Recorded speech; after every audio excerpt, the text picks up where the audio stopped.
오늘 제목은 룻 이제 그만 쉬어요입니다. 우리 직장인들 많이 들어왔는데요. 요 근래 제일 꿀맛 같던 휴가가 여러분 언제였습니까? 네, 그리고 왜 꿀맛 같았나요? 그렇습니다. 가장 꿀맛 같은 휴가는 빡세게 일한 후에 그 다음에 맞는 휴가가 제일 꿀맛이죠. 그 휴가가 비록 하루 이틀밖에 되지 않을지라도 황홀하기 그지없습니다. 왜냐하면 그만큼 수고했기 때문이죠. 저는 다음 주 화요일에 휴가를 썼거든요. 그래가지고 벌써 너무 기대가 됩니다. 네, 주일이 남아있어서 아직 슬프기도 하지만 아무튼 오늘 본문도 그 휴가가 코앞으로 다가온 한 사람이 보입니다. 그는 바로 주인공인 룻입니다. 우리 1장부터 고난도 그런 고난이 지금 없는데 그것도 본인이 자초한 고난의 길이잖아요. 그 고난의 길로 기어코 들어가서 시어머니 나오미 한 명 살리려고 2장에서 그렇게 애쓰며 최선을 다한 삶을 살던 룻의 고생길이 이제 끝이 보이려고 합니다. 주일날 우리가 4장을 볼 텐데 4장에서의 사실상 룻은 등장하지 않습니다. 그냥 기록 한 줄만 나오거든요. 지금 3장 마지막으로 룻의 고생이 이제 끝나는 거죠. 그렇기에 우리가 읽은 이 3장은 룻기의 클라이막스이고, 그렇기에 새벽 미명 동트기 전 가장 어두운 밤이기도 하겠습니다. 실제로 오늘 이야기의 배경도 칠흑 같은 밤이었죠. 오늘도 우리 하나하나 찬찬히 살펴가면서 우리를 위로하시고 또 도전하시고 깨우치시는 주님을 경험하면 좋겠습니다. 제목은 룻 이제 그만 쉬어요. 같이 한번 읽어볼까요? 시작. 네, 대지는 총 3개인데요. 첫 번째, 한 걸음 다가간 룻. 두 번째, 한 걸음 물러선 보아스. 마지막으로는 쉬지 않는 보아스, 쉬지 않으시는 하나님. 이렇게 3가지입니다. 첫 번째, 한 걸음 다가간 룻. 여러분, 한 걸음이 얼마나 용기가 필요한지 혹시 생각해 본 적 있습니까?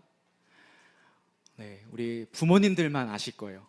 아이를 보면 알 수 있는데요. 갓난쟁이 아기가 기다가 조금씩 서기 시작하죠. 서면 바로 걸을 것 같지만 걷지 않습니다. 그럼 어떻게 합니까? 뭘 잡고 꽃게처럼 이렇게 조금씩 움직여요. 조금씩. 왜 그럴까요? 다리 힘이 없어서 그렇게 옆으로 움직일까요? 아니거든요. 애들이 서 있기는 잘 서 있어요.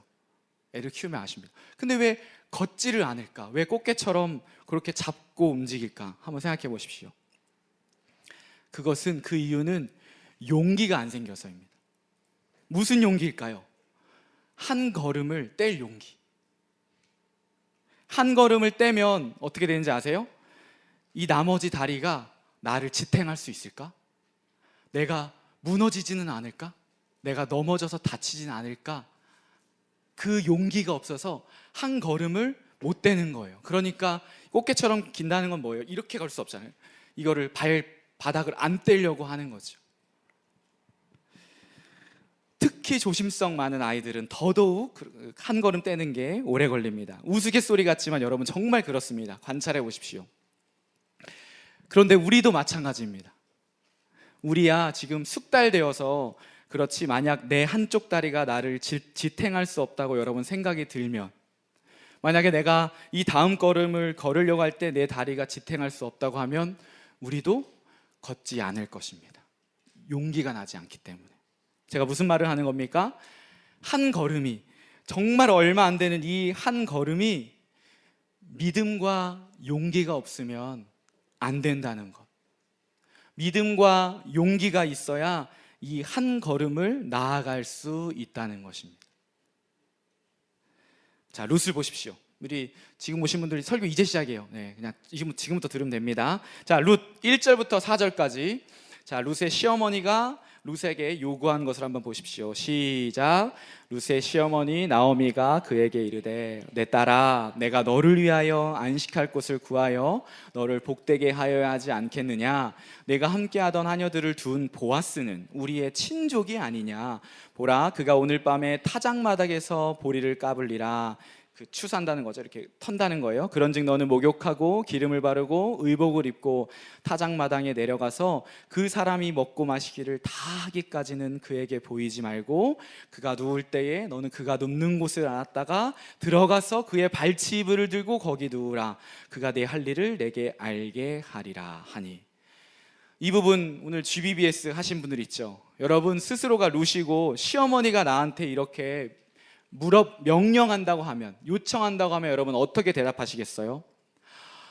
와, 어머니 너무 스릴 있을 것 같아요. 제가 어드벤처 스타일이거든요. 너무 기대돼요. 제가 바로 준비해서 한번 해볼게요 라고 할까요? 여러분 이 짧은 4절 안에 도대체 if가 만약이 몇 개 들어간지 아세요? 제가 헤아린 것만 7개입니다. 첫 번째, 보아스가 일단 오늘 밤에 타작마당에 나타나야 합니다. if. 두 번째, 타작마당에서 보리를 터는 작업을 해야 합니다. 세 번째, 보아스가 기뻐 먹고 마셔야 하고요. 네 번째, 먹고 마시다가 자기 집에 안 가고 밤늦게 작업장에 그가 묵는 그곳에 누워야 하고요.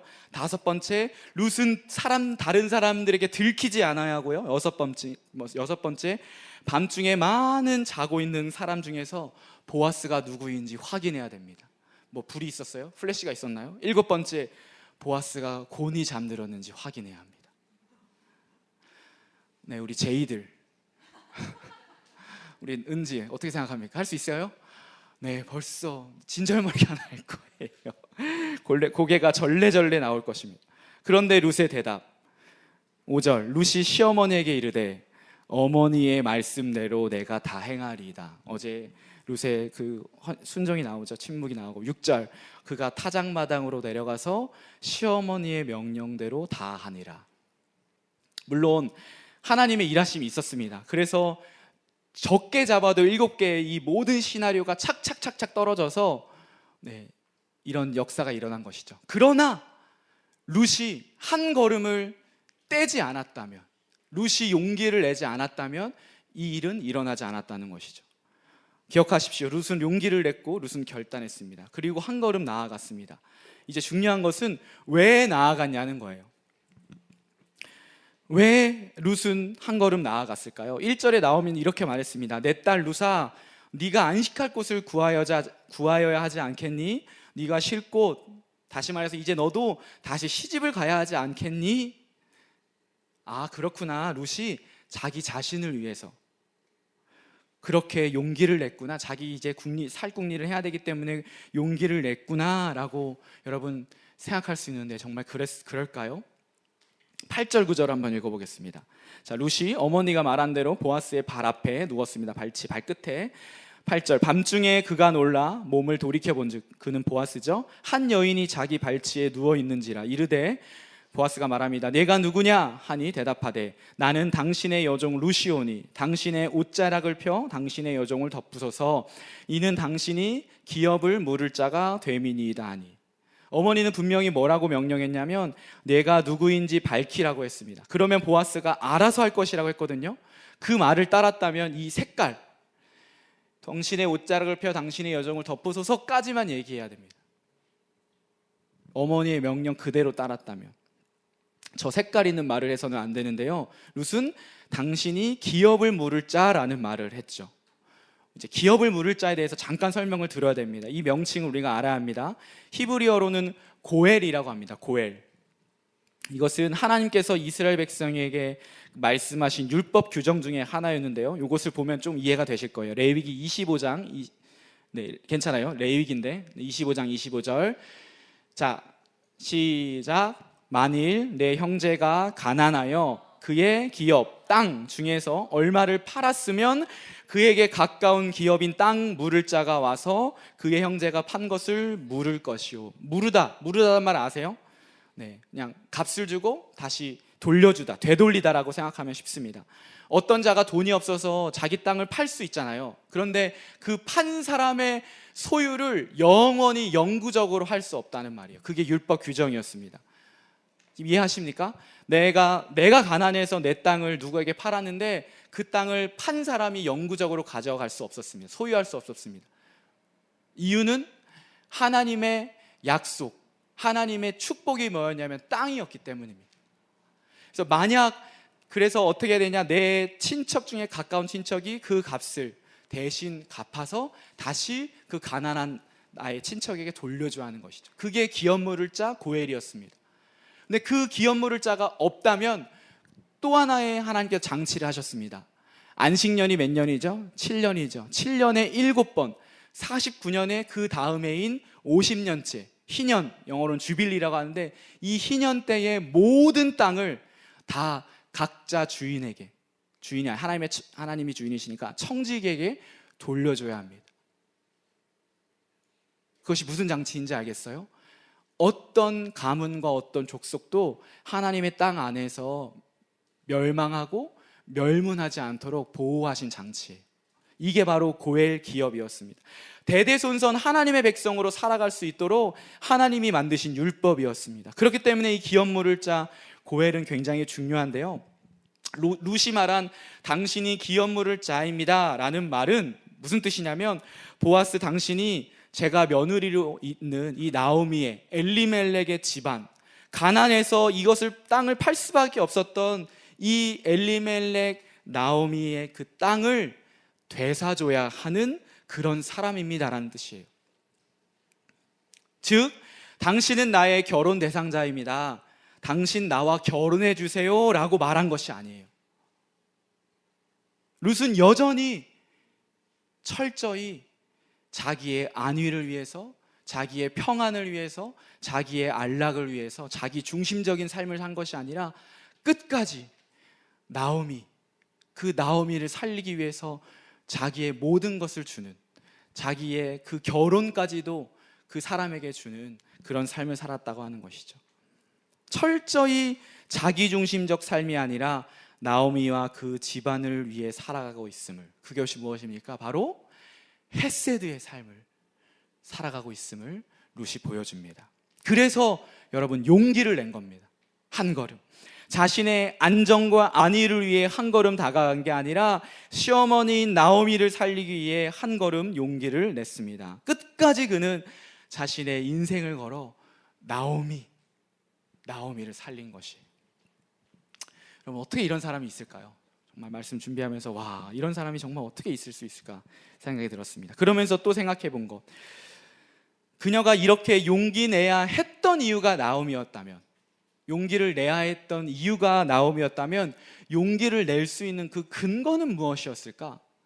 룻이 용기를 낼 수 있는 그 근거는 무엇일까? 한밤중에 버젓이 외간 남자의 발 앞에 나아갈 수 있었던 용기는 어디서 올까요? 외모에서 올까요? 이국적으로 생겼으니까 좀 나를 이렇게 조금 호감스러워하지 않을까? 내가 꽤 괜찮은 사람이라서 그런 나에게 오는 그런 확신 때문에 갔을까요? 여러분 아실 거예요. 그 확신은 룻 자신에게서 온 것이 아니라 대상자인 보아스에게서 나온 것이. 룻이 용기를 낼 수 있는 근거는 바로 보아스입니다. 보아스를 볼이 타작할 때부터 보아왔기에, 그의 따뜻함과 배려를 받기에, 그의 헤세드를 받기에, 그리고 그가 무엇보다 이 기업 물을 자의 책임을 다할 것을 알았기에 다가갈 수 있었습니다. 여러분, 이 고해를 그래서 우리가 적용해 볼 수 있습니다. 당신에게는 이 보아스가 있습니까? 맞습니다. 목사님, 제가 지금 그런 사람을 찾고 있어요. 우리 어젯밤에 한 지체가 저에게 문자를 보냈습니다. 목사님, 어제 말씀 듣고 보니 제가 기도했던 그 사람이 바로 보아스였어요. 제가 보아스를 지금 찾고 있습니다. 기도하고 있어야 하더라고요. 맞죠, 여러분? 그런 사람, 우리 모두가 보아스와 같은, 룻 같은 사람 만나기를 축복합니다. 아멘입니다. 정말 그렇습니다. 아멘. 근데 더 좋은 방법은 찾지 말고 내가 그런 사람이 되면 됩니다.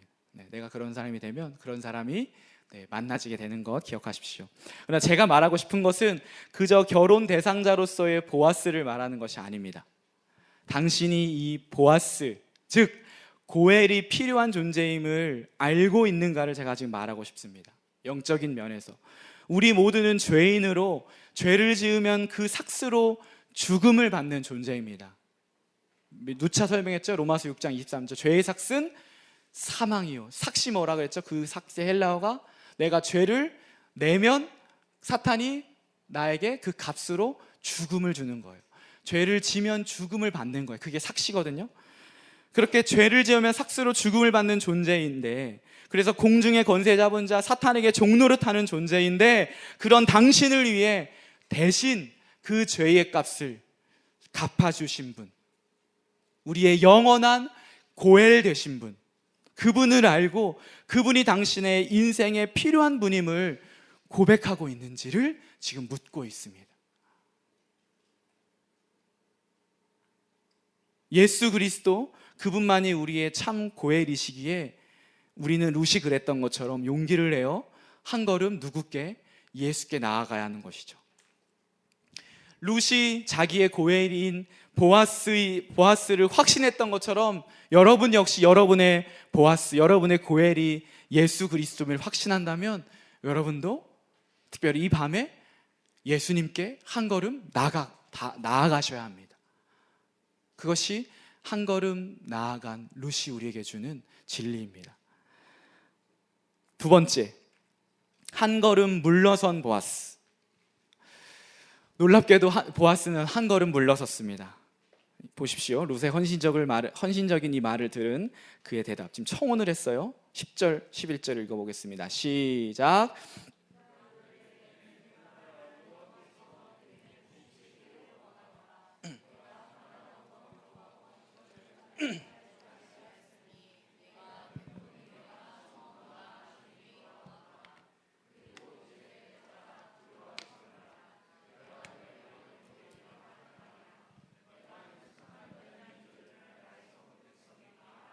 네, 보아스는 감동했습니다.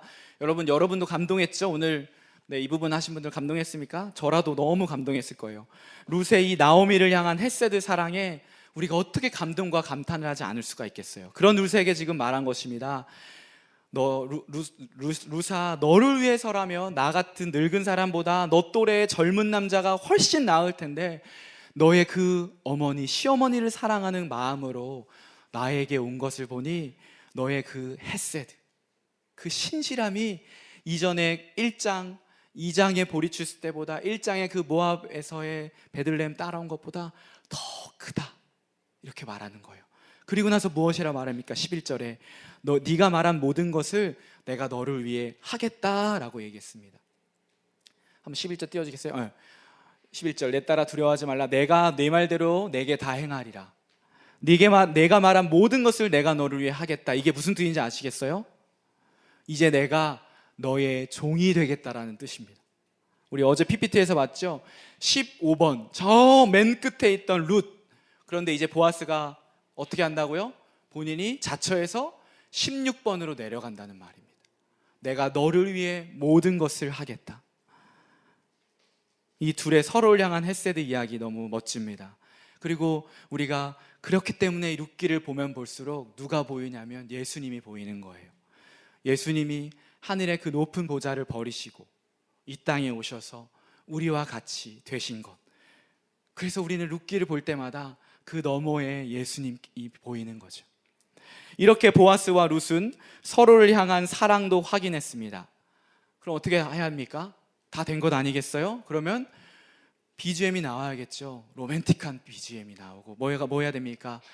가까이 오라 이렇게 해가지고 시작이 돼야 되잖아요. 그렇죠? 가까이 오라가 시작이 돼야 돼요. 역사가 일어나야 되거든요. 그런데 보아스가 어떻게 했습니까? 한 걸음 물러섰습니다. 아주 중요한 부분이에요. 여러분 잘 들으셔야 합니다. 우리 잘 들으세요. 12절 13절 읽겠습니다. 시작.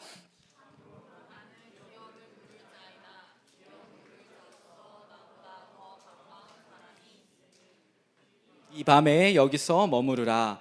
아침에 그가 기업 물을 자의 책임을 내게 이행하려 하면 좋으니 그가 그 기업 물을 자의 책임을 행할 것이니라. 만일 그가 기업 물을 자의 책임을 너에게 이행하기를 기뻐하지 아니하면 여호와께서 살아계심을 두고 맹세하노니 내가 기업 물을 자의 책임을 내게 이행하리라. 아침까지 누워 있을지니라 하는지라.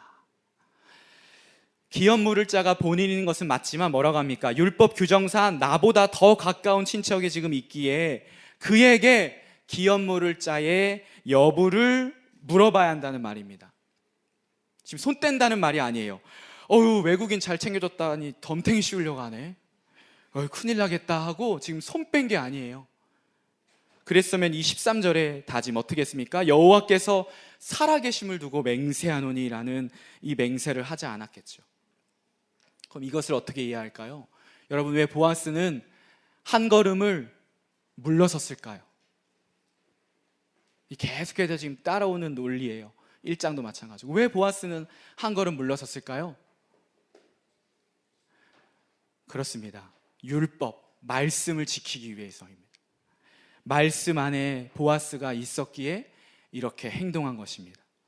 사랑하는 여러분 이미 사랑에 빠졌음에도 질서를 그리고 진리를 지켰다는 것을 여러분 마음에 새겨야 합니다. 보아스는 사랑을 절대 기준으로 삼지 않았고 사랑하는 여인 룻을 우상화하지 않았습니다. 사랑하면 내 것을 만드는 것이 아니라 더 조심하고 더 신중했던 것이죠. 말씀이, 하나님의 율법이 하나님이 먼저이고 기준이었습니다. 사랑하는 우리 가야청년부 여러분, 이 사랑, 진리에 근거한 사랑을 여러분 배우셔야 합니다. 이런 사랑을 갈망하셔야 합니다. 이것이 성경이 말하는 남녀의 사랑입니다. 사랑하는 여러분, 주님의 말씀 안에서 사랑하십시오. 하나님이 주신 성은 결혼 언약 안에서만 주셨습니다. 여러분 믿습니까? 다시 한번 묻겠습니다. 하나님이 주신 성은 결혼 언약 안에서만 주셨습니다. 아멘. 우리 아까 전사님들 가르쳐 주셨는데요, 24절, 창세기 2장 24절 읽겠습니다. 시작.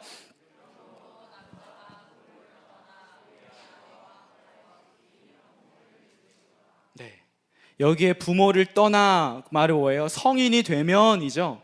누구와도 만나 합하고 한 몸을 이루어도 된다고 지금 말합니까? 아닙니다.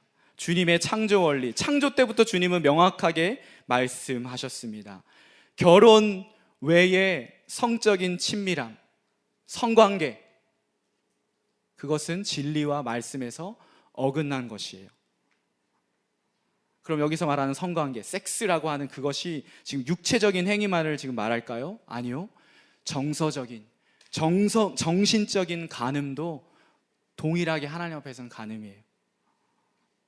반대로 정신적인, 정서적인 친밀함은 있고, 하나님 저는 육적인 간음은 하지 않았는데요, 육체적인 관계는 갖지 않았는데요, 그건 될까요?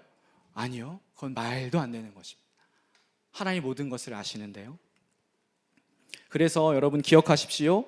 혼전 순결도, 혼후 순결도 주님의 질서이고 진리입니다.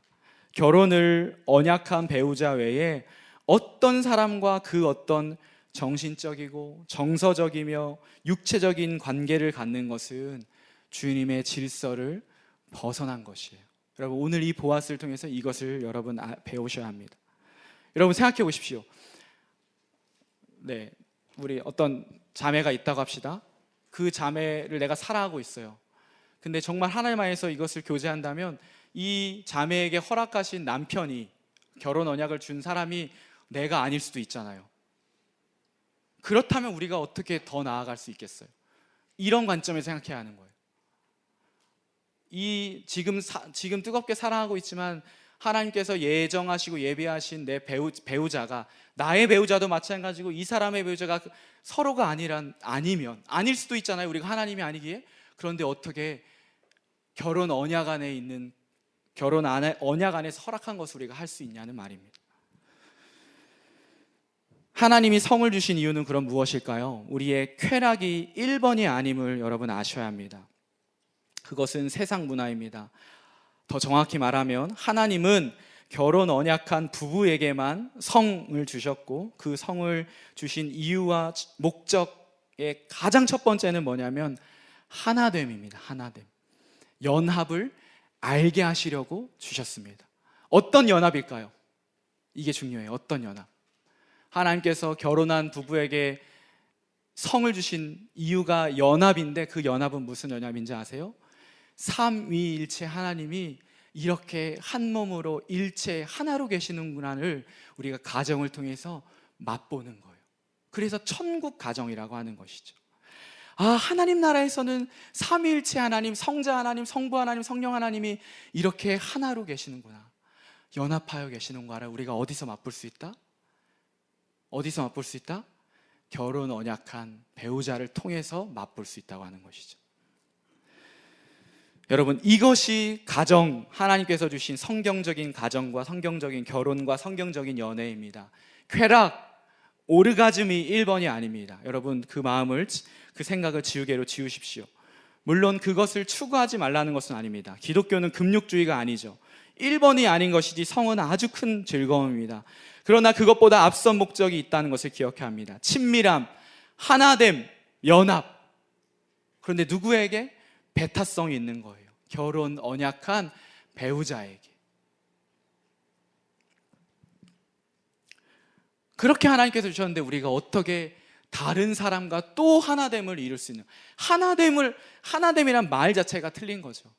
어떻게 이룰 수 있냐는 말입니다. 계속 세상의 소리는 우리를 쾌락으로, 방종으로 이끕니다. 때로는 여러분, 그것 때문에 괴로워서 금욕주의로 반대로 갈 수 있습니다. 그러나 진리 안에 있으면 자유해지고 명확해집니다. 보아스의 이 한 걸음 물러섬을 여러분 기억하십시오. 청년의 때에 이것을 기억해 하십시오. 특별히 연애하고 있는 지체들, 연애할 지체들, 한 걸음 물러섬을 기억하십시오. 조금 더 얘기해 볼까요? 청년들이 저에게 물어봅니다. 목사님, 술은 먹어도 되나요? 맥주까지는 되려나요? 이렇게 물어봐요. 취하지만 않으면 되지 않을까요? 별 얘기를 다 해요. 네, 그럼 문화가 문제이지 혼술은 괜찮지 않을까요? 해끼치는 것도 아니잖아요. 네. 연애의 스킨십은 어느 정도 해야 할까요?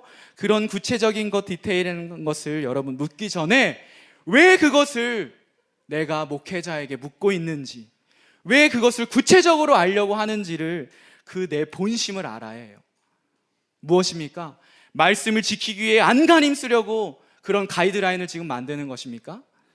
그게 아니라 보암직도 하고 먹음직도 한 그 하와의 죄성, 아담의 죄성이 내 안에 있는 것을 발견해야 합니다. 하나님도 섬기고 세상도 섬기고자 하는 그 우상숭배의 모습이 내 안에 있음을 직시해야 하는 거예요. 그것이 여러분에게 제가 주는 대답입니다.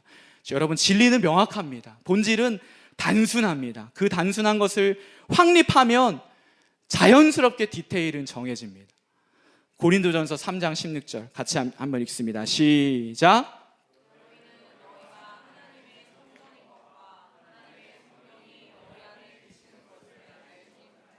아멘입니까? 거룩한 성령 하나님께서 여러분을 집삼아 주시고 그 안에 계시는데 술이요? 담배요? 성이요? 그 정도이겠습니까? 내 생각, 내 말, 내 모든 것이 내 안에 정말 거룩한 하나님의 영이 있다면 다 정리되는 것 아닌가요? 네, 여기까지만 이 얘기는. 자, 다시 한번 말씀으로 갑니다. 실제적인 방도도 보아스에게서 우리가 배울 수 있습니다. 되게 놀라워요. 우리 13장 13절 여기 앞에만 봅시다. 시작. 이 밤에 여기서 머무르라. 이 머무르라, 이것을 연구해 보니까요, 어떤 신학자가 이 머무르라 단어에 주목했습니다. 이 단어는 뭐냐면 1장에서 룻이 어머니가 머무시는 곳에 내가 머물겠습니다 결단한 그 머뭅입니다. 이 머물겠다는 때 쓰는 이 동일한 단어인데요, 이것은 무엇을 말하냐면 보아스가 그 룻에게 말하는 단어조차도 성적인 뉘앙스를 전혀 풍기지 않았다는 말을 말합니다. 한밤중에 어쨌든 나갈 수는 없잖아요. 그래서 지금 새벽까지 어쨌든 잤잖아요. 새벽까지 이곳에 있어야 하는데 혹여나 로맨틱한 혹은 에로틱한 상황이나 생각이 들어오는 것을 차단하려고 보아스가 이 단어를 썼다고 하더라고요. 여러분 어떻습니까? 도전이 되고 팁이 됩니까? 괜히 성적인 느낌을 주는 말들을 하잖아요. 그것을 하지 마십시오. 그런 걸로 서로에게 찌릿찌릿하고 뭐 그린라이트하고 하지 마세요. 그렇게 하지 말고 서로 깊은 교제 가운데 솔직한 말로, 표현으로 감정과 여러분의 생각을 그렇게 나누십시오. 그게 건강한 교제이고 빛 가운데서 행하는 것입니다. 기억하십시오. 서로를 사랑하는 이 두 사람은 말씀 안에서 머물렀고 하나님이 그 중심이 되었습니다. 하나님의 때와 하나님이 정해주신 그 말씀, 그것을 신뢰했습니다. 한 걸음 나아간 룻, 그래서 예수 그리스도 헤세드를 볼 수 있었죠. 그리고 우리의 고엘 되시는 예수 그리스도를 볼 수 있습니다. 한 걸음 물러선 보아스, 진리 안에서 발버둥치는 보아스의 모습을 보았습니다. 세 번째, 마지막입니다. 같이 한번 읽어볼까요? 시작. 그렇게 아침이 밝아오니 새벽에 룻은 일어났고 보아스는 룻의 빈손을 가득 채워 나오미에게 보냈습니다. 빈손을 가득 채우며 텅 빈 삶을 살았던 나오미까지 배려하고 축복하는 보아스입니다. 15절부터 17절까지 그 말씀 한번 읽어보겠습니다. 시작. 보아스가 이르되 내 겉옷을 가져다가 그것을 펴서 잡으라 하매 그것을 펴서 잡으니 보리를 6번 되어 룻에게 지워주고 성읍으로 들어가니라. 룻이 시어머니에게 가니 그가 이르되 내 딸아 어떻게 되었느냐 하니 룻이 그 사람이 자기에게 행한 것을 다 알리고 이르되 그가 내게 이 보리를 6번 되어주며 이르기를 빈손으로 내 시어머니에게 가지 말라 하더이나 하니라. 아멘. 룻의 일이 어떻게 되었는지 뜬 눈으로 이 밤을 지새우며 기다렸을 나오미는 룻이 오자마자 자초지종을 묻습니다. 그리고 양손 가득 가지고 온 이 보리를 보며 보아스가 룻에게 했던 이 약속,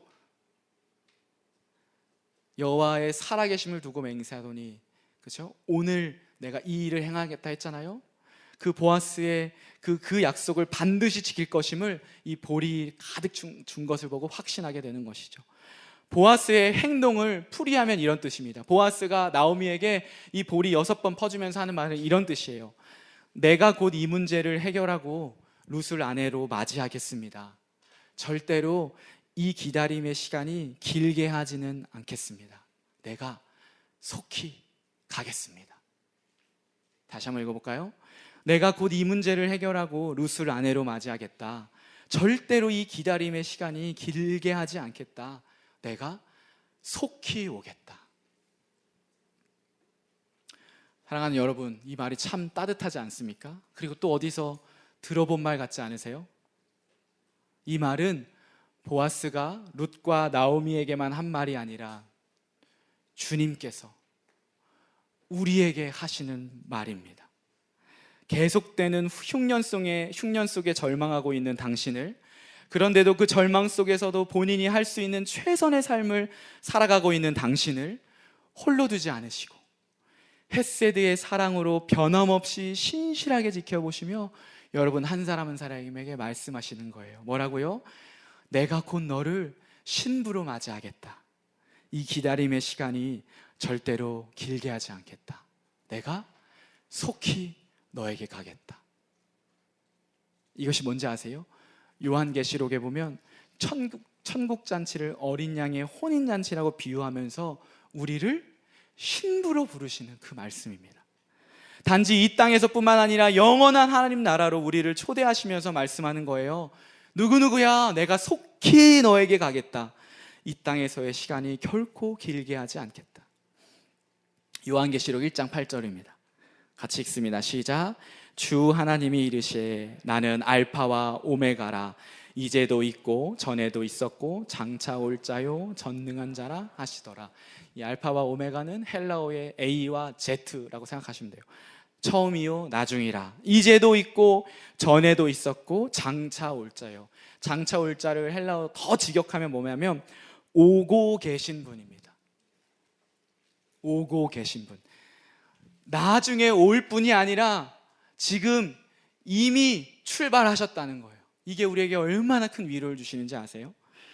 언제 도착할지는 그때와 장소는 모르죠. 그때는 예수님도 모르신다 했잖아요. 사도행전 1장에. 그런데 우리에게 소망을 주는 이유는 무엇입니까? 지금 오고 계시는 거예요. 뭐라고 하면서요? 내가 너에게 속히 가겠다. 내가 너를 신부로 맞이하겠다. 조금만 기다려라 라고 말씀하시는 거죠. 그렇게 나오미가 룻에게 이렇게 말했습니다. 18절, 오늘 본문 3장 마지막이죠. 같이 한번 읽어볼까요? 시작. 이에 시어머니에게가 이르되 내 딸아 이 사건이 어떻게 될지 알기까지 앉아있으라. 그 사람이 오늘 이 일을 성취하기 전에는 쉬지 아니하리라 하니라. 한 번 더, 노란색, 시작. 그 사람이 오늘 이 일을 성취하기 전에는 쉬지 아니하리라 하니라. 나오미가 말합니다. 내 딸아, 이제 앉아 있으렴. 이제 그만 쉬렴. 그 사람이 이제 쉬지 않을 거야. 이제 보아스가 너를 위해 너를 쉬게 하고자 보아스 그가 쉬지 않을 거야. 저는 이번 룻기 말씀을 준비하면서 이 말씀이 가장 가슴에 와닿았습니다. 룻의 그 지난했던 삶의 역경과 굴곡을 알았던 보아스가 그에게 해준 가장 축복의 말은요, 룻, 이제 그만 쉬어요. 내가 그대를 위해 쉬지 않을게요. 그동안 참 수고 많았어요. 이제 그만 쉬어도 됩니다. 내가 당신을 위해 수고할게요 라고 말하는 마지막 축복의 말이었습니다. 룻기 2장 12절에서 이렇게 보아스가 룻을 축복했죠. 처음 만나는 장면이었어요. 같이 한번 읽어볼까요? 여호와께서 내가 행한 일에 보답하시기를 원하며 이스라엘 하나님 여호와께서 그의 날개 아래에 보호를 받으러 온 너에게 온전한 상 주시기를 원하노라. 여호와께서 그의 날개. 그리고 나서 보아스가 룻이 보아스를 밤에 찾아가서 이렇게 말합니다. 9절 이르되 내가 누구냐? 그렇게 보아스가 룻에게 물어보니까 대답하되 나는 당신의 여종 룻이오니 당신의 옷자락을 펴 당신의 여종을 덮으소서. 이게 번역은 이렇게 두 단어로 했는데 히브리어는 같은 말입니다. 카나프라고 하는 거. 날개로 윙이라고 번역되기도 하고 옷자락으로 번역되기도 합니다. 그러니까 무슨 말이냐면 2장에서 나오미가 룻을 축복했던 그 말을, 그 일의 성취를, 그것을 누가 이뤘냐? 나오미가 지금 이루고 있음을 보여주는 거예요. 그래서 보아스가 이렇게 말하는 거예요. 이제 내 품 안에서 쉬라고 말하면서 룻에게 안식을 주는 것입니다. 그렇게 룻은요, 새벽부터 나아가 저녁 늦게까지 이삭을 주어야 했던 삶도 내어놓을 수 있게 되었고, 밤새 보아스가 자기를 받아줄까 노심초사 기다리며 보아스가 어디 누웠을지, 언제 들어갈지 숨어 사는 그 인생도 내려놓게 되었고, 이방 여인으로, 과부로 의지할 데 없이 외톨이의 삶을 살았던 인생도 내려놓게 되었습니다. 보아스의 룻을 향한 바로 헤세드, 이 사랑 때문이었죠. 그리고 우리는 압니다. 그런 보석 같은 룻에게 보석 같은 보아스를 내주신 분, 우연히와 마침내 그 속에 역사하셔서 룻에게 안식과 평안을 주신 분, 그분이 누구십니까? 우리 하나님이십니다. 그 하나님이 쉬지 않으시고 룻을 돌보셨고 저와 여러분을 돌보십니다. 예수께서 마지막 돌아가시기 전 목요일 밤 제자들을 모아놓고 그들의 발을 닦아주는 그때에 요한복음 13장 1절에서 이렇게 사도 요한은 얘기합니다. 13장 1절 유월절 전에 예수께서 자기가 세상을 떠나 아버지께로 돌아가실 때가 이른 줄 아시고 세상에 있는 자기 사람들을 사랑하시되 끝까지 사랑하시니라. 여러분 믿으십니까? 주님이 저와 여러분을 그 헤세드의 사랑으로 끝까지 사랑하십니다. 끝까지 돌보십니다. 끝까지 함께 하십니다. 그렇기에 이 주님을 신뢰하고 주님을 꽉 붙잡고 그 주님의 안식을 바라보며 오늘 우리는 최선의 삶을, 최선을 다하는 삶을 살아가는 것이에요. 여러분 사실 그렇습니다. 이 수련회 마쳐도 우리 모두는 여전히 별 볼 일 없는 인생입니다. 그러나 여러분 각자의 자리에서 룻처럼 살아가십시오. 세상은 바보라고 여러분에게 말할 수도 있습니다. 그러나 그 길이 하나님이 원하시는 길이면 그 길을 묵묵히 걸어가십시오. 그 길의 끝에 주님이 당신을 맞아주실 것입니다. 그리고 말씀하십니다. 우리마 누구누구야 이제 쉬어라. 참 수고 많았다. 내가 너를 기다렸다. 네가 나를 위해서 정말 많이 참았다. 잘 견뎠다. 잘 버텼다. 이제 내 품 안에서 영원히 안식을 누려라. 아멘. 아멘.